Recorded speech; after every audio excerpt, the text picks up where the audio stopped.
Welcome to Piecemeal, a podcast hosted by the Emily Program where we put it all together for you. Piecemeal discusses topics related to eating disorders, body image, and how society may contribute to distorted thinking. Please keep in mind that we may discuss difficult topics, and we ask that you use your own discretion when listening and that you speak with a therapist as needed. I'm your host, Jillian Lampert. Our conversation today is about navigating social media and eating disorder recovery, such an important topic. Maddy Walters is here to tell us about her experience and particularly the ways that managing a recovery Instagram page has impacted and been impacted by her recovery in real life. Maddy is a psychology student at the University of Alaska who's extremely passionate about eating disorder research and advocacy. She balances her time between her home in Raleigh, North Carolina, and her home with her boyfriend in the UK. Thanks so much for being here today, Maddy. Thank you for having me. It's an honor.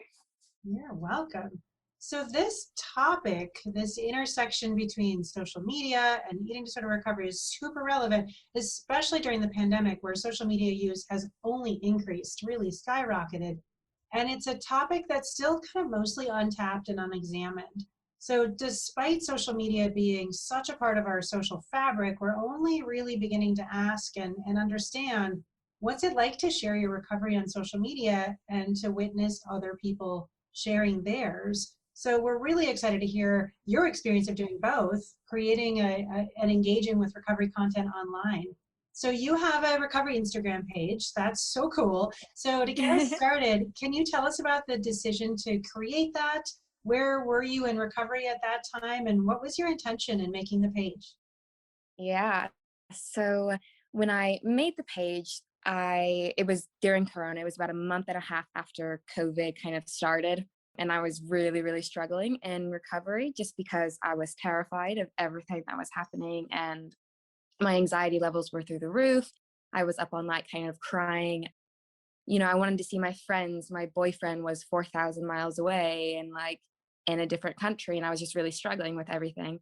And when you struggle and you're in recovery, you have a lot of thoughts of relapse. And given COVID and being away and, you know, self-isolating, I just felt really lonely in my recovery. So I decided to post a picture on like I wanted to hide it from like family and friends because I didn't want them to like see that I was like really struggling or anything. So I made this completely separate Instagram and posted a picture of like a coffee I was drinking. And I was talking about eating disorders and everything. And then I just closed my phone and I went to bed. And then I woke up the next morning and I had like a bunch of DMs from other people in recovery and comments on the post. And they were like, "You're doing so great. This is amazing. I'm glad you're here." And that's kind of how it all started. Just a lot of encouragement. So That's fantastic. How has your recovery evolved in the time since that first coffee post, and what role has Instagram played in that evolution? I'm a whole lot more confident now talking about my eating disorder. I think before like 5 people knew and I was kind of ashamed of it. So there wasn't a whole lot of conversation with those around me. Like my best friend knew, my family knew and everything. Creating the Instagram, that was really vulnerable. And I was kind of scared because I knew that other people that I knew were going to find it. And everyone was kind of gonna message me, ask me if I'm all right kind of thing. But the conversations that I've had have been absolutely amazing. And people around me, like it's weird having conversations with individuals that I've known forever that have also had eating disorders, but we haven't gotten to have those conversations before.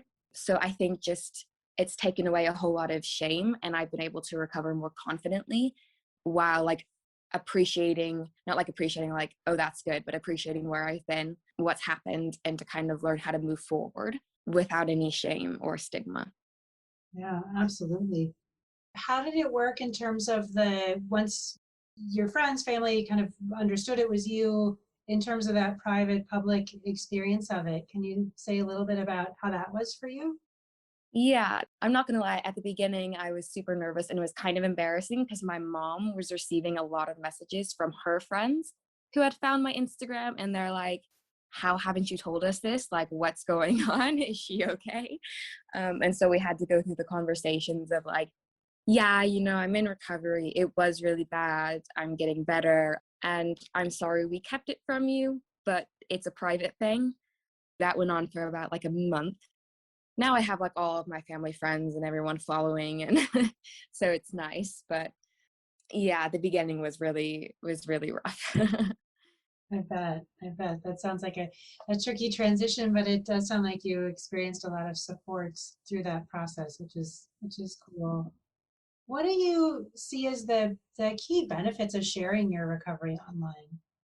Oh goodness, I think I found so many of them thus far. I've made so many friends with people who have the same struggles that I do, and who have experienced the same hardships that I have. Just like I have like 50 people in my DMs, and we just like rant to each other about random things that have happened and comments that people make about our eating disorders and everything. So there's a whole lot of solidarity, and giving advice in places where I feel like I'm doing pretty well has been nice. Not, of course, not as like a replacement for like a therapist or a doctor, but just like giving encouragement, whether it's like sitting down for dinner or and how to deal with that, or like a terrible like comment that a family member makes about your body or something like that. Helping people with that has been wonderful. So, and the internet's really big, and there are so many different people, and raising awareness for eating disorders is also really important. I have talks with people who just like don't know anything about bulimia or anorexia, and we can just kind of chat about it, which I think is really important. So, Absolutely. We completely agree. More awareness is definitely a need across the whole spectrum of eating disorders. It's really we know that people don't know as much as we would like them to. What about some of the more challenging parts of sharing your story online, being more open about it? What's been challenging about that? so when I started the Instagram, I had kind of decided that I didn't want to post anything that was really triggering. Like I wanted to stay away from numbers and all of that stuff. The issue is that a lot of other people don't have that boundary.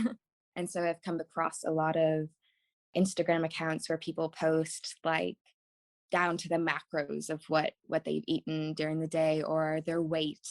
And sometimes they use it as like, oh, this is supposed to be encouraging, like I ate so much or I've gained some weight. But to me, it's a big comparison game. And I have a tendency to compare myself to everyone and everything. Like I'm trying to get myself out of the habit. I'm reading and researching a lot on that, but it's just it's so ingrained in me that I find it so easy to look at other people's recovery and be like, oh wow, mine's not like that. I don't weigh that. I don't eat that much, or I eat way more than that kind of thing. Yeah, it's rough. Yeah, it's a balance of like inspiration and pressure. It seems like maybe pressure to say the right thing or sort of navigating the trickier aspects. You highlighted Yeah. some of the strategies that you use to kind of navigate those potentially tricky parts and the triggering parts. I wonder if you have found strategies that you've used when you come upon a page that you're like, oh, this is great, and I'm feeling a little triggered. What do you do to redirect yourself to really find the good and sort of leave the rest? What do you do to manage that?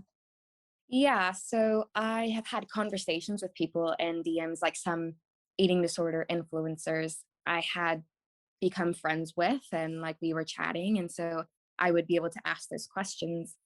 And it all kind of is a matter of perspective. Like some people might not see something as triggering, and vice versa. For me, if like a person really doesn't see that numbers are triggering or anything, I actually just have to block. I have to block. Like if I see something that's really good about a page, but there's so much that's making me feel kind of bad.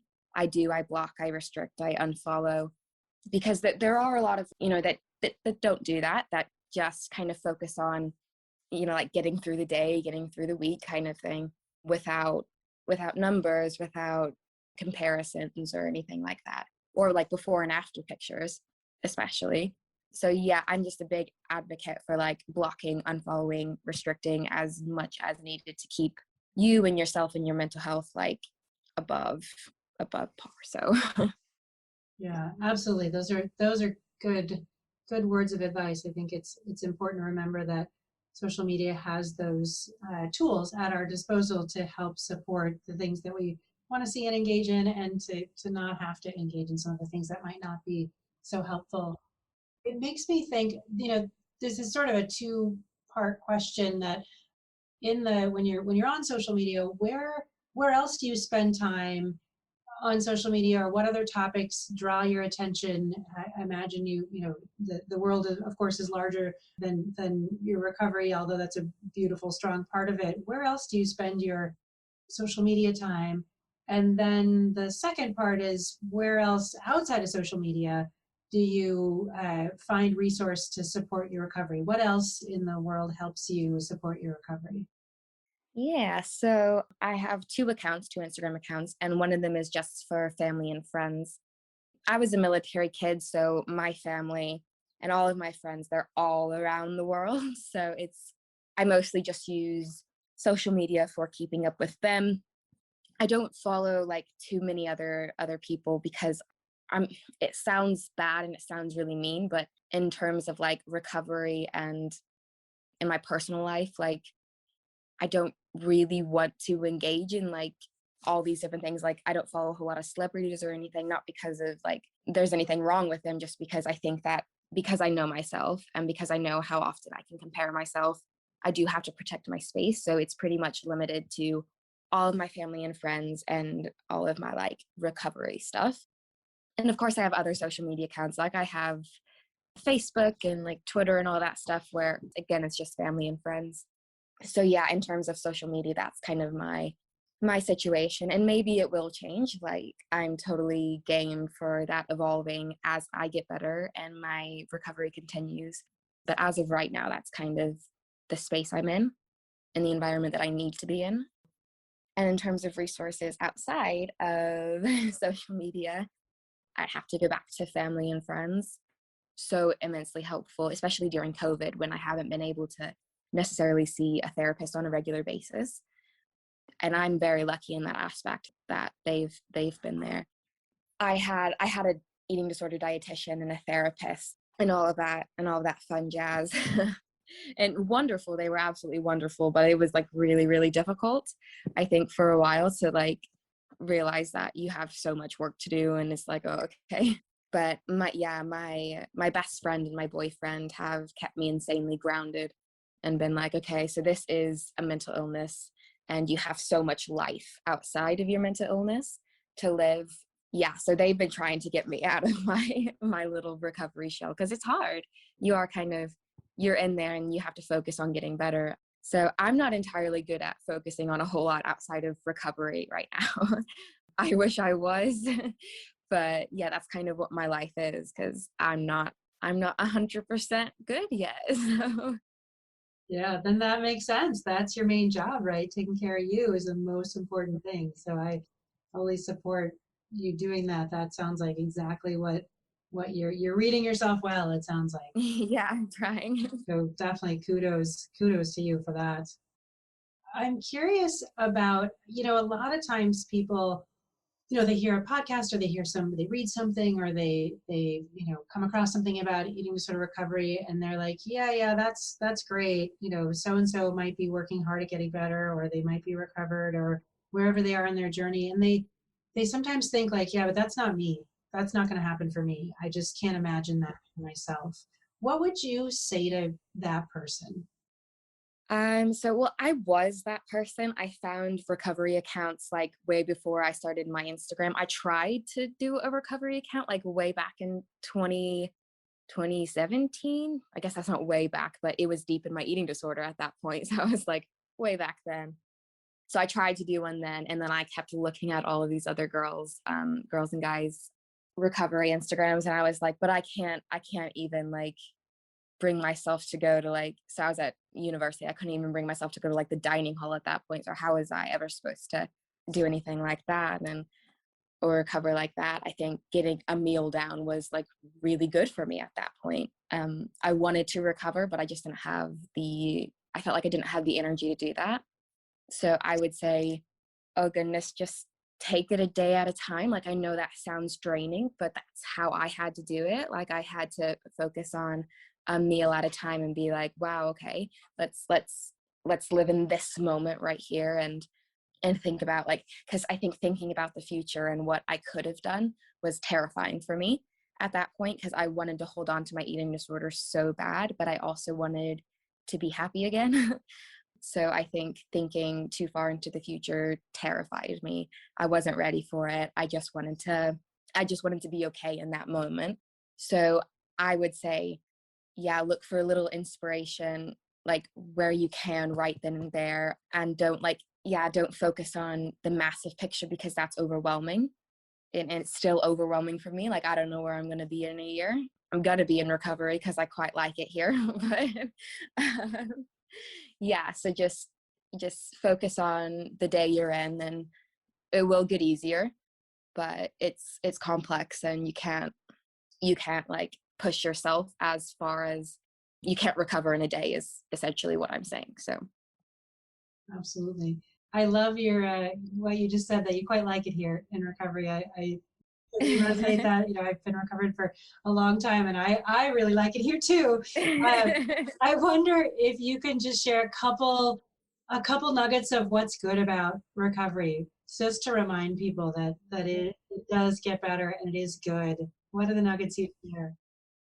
Okay, so what's not good? Like I really just cherish every single day since I can actually enjoy it and understand what's good about it instead of just focusing on myself. My relationships have been like outstanding because relationships really struggle when you're sick and when you can't take the time to focus on something else. So yeah, I have my relationships with my family are kind of amazing. My siblings and I didn't really get on too much in high school because I was sick and I was really, really struggling. But we're all so incredibly close now. And my parents and I were doing great because I had this habit of like lying when I was in my eating disorder. So of course, like, how can anybody trust you? Like, you have to really build up those relationships again. Oh, food is another one. I love food. I can't get enough of it. Like finding like different favorite things and going beyond your safe foods. Like, I'm not going to lie, I still have a couple of safe foods that when I'm really struggling or if I'm having a really bad mental health day that I go back to. But man, like I can't get enough of good food and like actually being able to enjoy it has been phenomenal. Energy, I love having energy. I love focusing on like different things. Like, I didn't realize how much I actually enjoyed school until I was able to focus on it. And now like I switched my major entirely because I found like this actual drive to learn and do something else with my life rather than counting calories. And it's, yeah, all of it together. I just you get to experience life in a completely different way. And my eating disorder started when I was about 10. So when I started recovery, it was all I knew. I didn't know who I was outside of it. And I got to find this completely different person who was always there. I'm not trying to brag or anything, but I think I'm kind of cool. Like, I like myself. So yeah, it's just, you get to experience life, and it's all just full of color and it's wonderful. So That's fantastic. I think you're awesome too. I think it's really beautiful. I, I want to be humble, but like, right.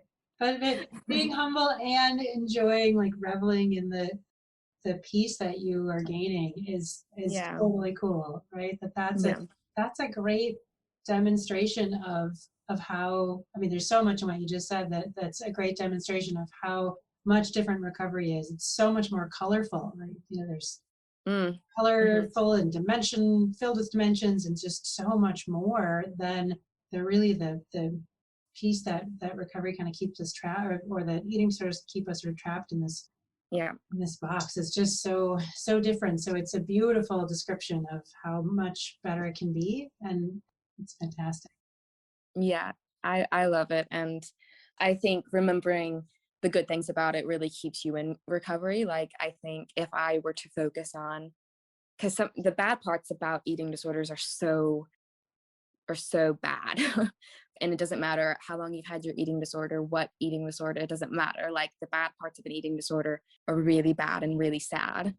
And so I think once you've experienced just like a little snippet of how good recovery can be, it's like, oh, I don't want anything else. Like, this is the life I want now. Or at least that's been my experience. I know other people have different experiences, but for me, that was like it was the kind of like oh, I'm going to stay here because this is nice and this is happy. So I like this place.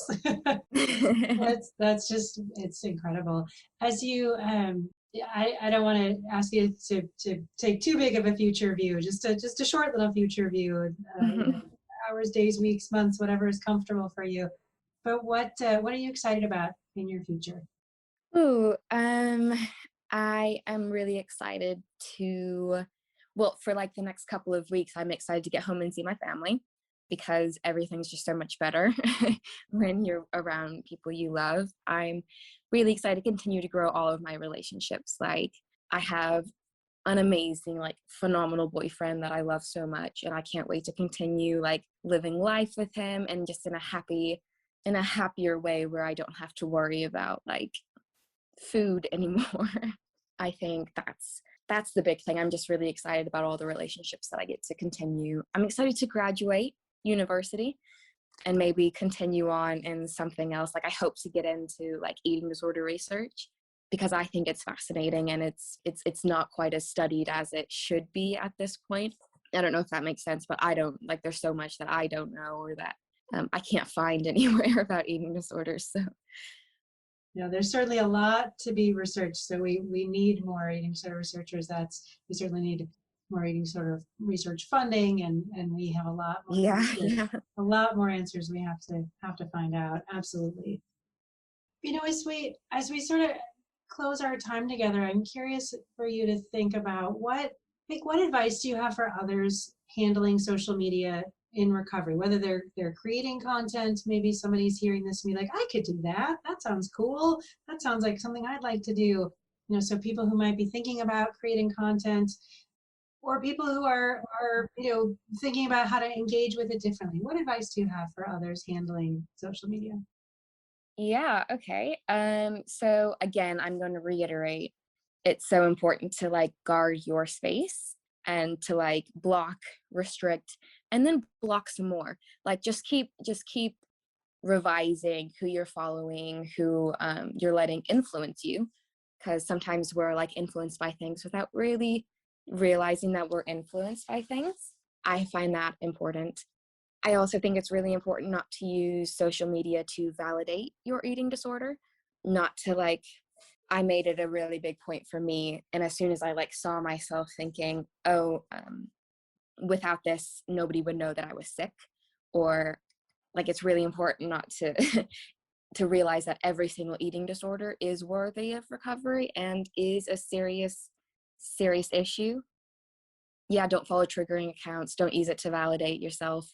Don't compare your eating disorder to anybody else's. Everybody's on like a different timeline, a different, I don't like to use the word like journey all that much, but like everybody is on a different journey in recovery. And then know your limits. Like, if you start to notice that really sick feeling in your stomach where you're like, oh, this might not be good for me, it's time to like take a break from it, and that's completely okay. That's a terrific bunch of wisdom. Particularly the last part that you can take a break. It'll be there. Like, it's social media is not going to go anywhere. I think we have that sort of fear of missing out, or what will happen, and will it be relevant? But it'll be there, and probably another kind of form, or another sort of platform. But it'll be there for us if we want to re-engage. That really what you've said so beautifully around our relationships with those people in our life are really important, and are the basis in many ways for our support and our ongoing support for recovery. So that wisdom you share is really, really incredible. Thank you. Really exciting. We are so excited for you. We're excited for your recovery. I'm excited to hear about what you end up doing, if it is eating disorder research, if you end up contributing to the field. I have confidence whatever it is that you end up doing will be a light that will shine for others. So we really appreciate you sharing your story and spending time with us today. Thank you for letting me. Yeah, it's been absolutely wonderful. I love talking. So Well, it turns out it's pretty good for recovery too, right? To talk about what you think and how you feel and talk with other people. Yeah, it's wonderful.